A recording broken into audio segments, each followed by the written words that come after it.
दोस्तों, आज हम आपको ले चलते एक ऐसे दौर में जहां से इस्लाम का परचम पूरे यूरोप तक लहराया था।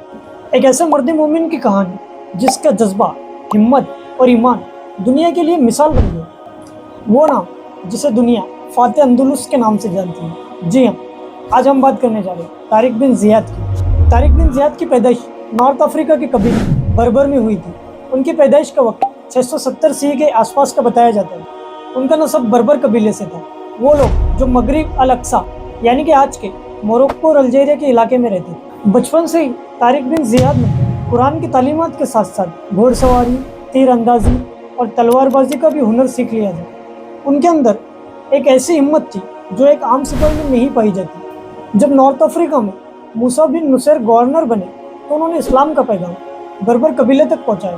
तारिक बिन ज़ियाद उन्हीं लोगों में से एक थे जिन्होंने इस्लाम कबूल किया और फौज में शामिल हुए। उन्होंने जंगों में अपनी ऐसी लीडरशिप दिखाई कि मूसा बिन नुसैर ने उन्हें अपनी फौज का अहम सिपह सालार बना दिया।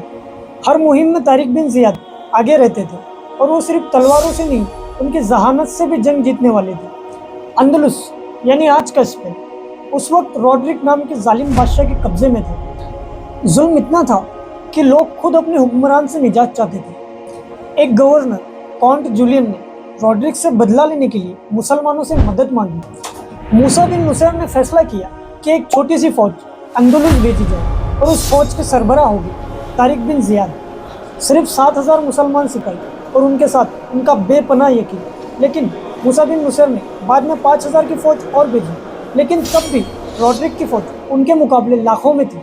लेकिन जब जज्बा और ईमान साथ हो तब तादाद नहीं देखी जाती। अप्रैल 711 ईस्वी में तारिक बिन ज़ियाद ने अपनी फौज के साथ समुंदर पार किया और गिब्राल्टर के किनारे उतरे।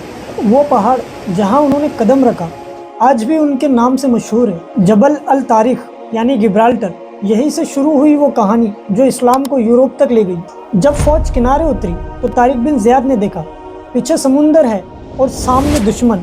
तब तारिक बिन ज़ियाद ने अपनी फौज को हुक्म दिया कि जहाज़ों को जला दो। उन्होंने अपनी फौज से कहा, अगर तुम पीछे हटते हो तो डूब जाओगे, लेकिन आगे बढ़ते हो तो इज्जत और जन्नत दोनों तुम्हारी है।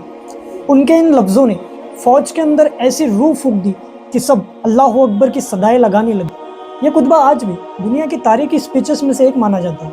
19 जुलाई 711 से स्पेन का मैदान द गुडालेट जंग का मरकज बना।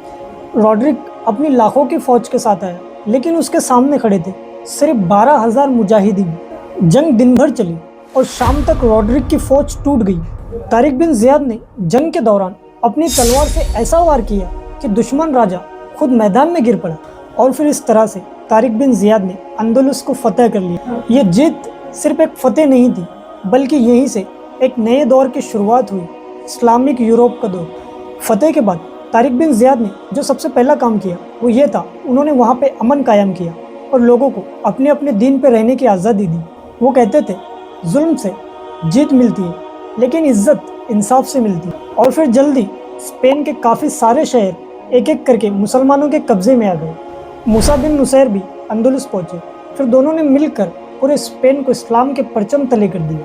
लेकिन जब दोनों वापस दमिश्क गए तो सियासत ने अपना रंग दिखाया। तारिक बिन ज़ियाद को इतनी कामयाबियों के बावजूद भी दरबार में इतनी इज्जत ना मिली।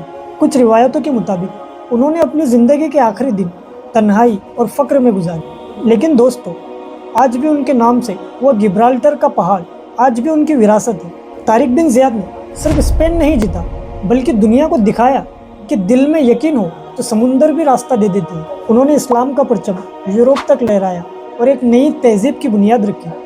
आज अंदलुस शहर की हर गली, हर इमारत, हर मस्जिद उनके नाम की गवाही देती है। दोस्तों, ये थी कहानी तारिक बिन ज़ियाद की, एक ऐसे कमांडर की जिसका जज्बा, ईमान और इंसाफ दुनिया के लिए मिसाल था, जिनके जज्बे ने और ईमान ने दुनिया की तारीख बदल दी। अगर आप इस्लामिक हिस्ट्री के वीडियो को पसंद करते हो तो हमारे इस चैनल को सब्सक्राइब ज़रूर करें, क्योंकि हम लेके आते हैं आपके लिए वो कहानियाँ जो मिट्टी में कहीं गुम हो चुकी हैं। हम मिलेंगे आपको एक नए वीडियो में, एक नई कहानी और एक नए चेहरे के साथ।